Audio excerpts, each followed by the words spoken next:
You come out of your mother's water. Therefore, you must have a birth certificate, a certificate of manifest, because you are a corporation-owned item. You are a human resource. This goes back to the German Nazi concept that every human coming out of their mother's water must be birthed. And therefore you have to have a certificate, a manifest, to see how much this individual is going to make for us in our new world order. I'm telling you that until you understand the laws, the symbols, the emblems, what these words mean, you're never going to suspect how far gone we really are. Did you know, for instance, that your birth certificate is a security on the stock exchange in the New York stock market? Did you know that? Because if you order your birth certificate, get a new one, order your birth certificate, it'll only cost you, sometimes it's free, it'll only cost you a few dollars. Order your birth certificate. On your birth certificate, all birth certificates in this country, on the bottom, it will tell you this is printed on security papers. Do not accept it, not on full color security paper. Then on the right-hand corner, you will always have a series of numbers, red numbers, printed on the birth certificate. Those numbers are a security stock exchange number on the World Stock Exchange. You go to any good stock office and ask them, check these numbers in your computer and see how much your stock is worth, the certificate. And they will check it on the New York Stock Exchange and find your birth certificate is a stock on the stock exchange in America. Why? Because you are worth money to the international bank that bought you in 1930. We need to wake up. This is...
term is so offensive to people who, when you think about a little kid that's actually trafficked and abused and killed, that's trafficked. You know, when we hear of a person who's trafficked and they just make money off of me, it seems like, well, isn't there? But you say there's a distinction so that it's different. Can you explain that? Trafficking in persons is just paperwork.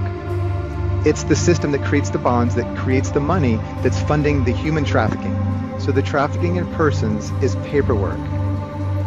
Okay, that creates the funding for trafficking in people, human trafficking. And the human trafficking, think about what's involved. If you're going to take a child from, let's say, one of the states and move them offshore for trafficking, let's say that's the case, because it happens in many ways. But let's say you're going to move them to Europe. What kind of resources are needed? Who do you have to own to make that happen? To take a child that's not yours, against his will, against his parents' will, out of the country, or even to another state or to another location where his parents can't find him. That takes a lot of money. And that money is coming from all the trafficked persons, you and me, everybody with an SSN. The bonds off these SSNs. Now, how do they make money off these bonds? I mean, how can you just like magically create a bond on me and there's money behind it?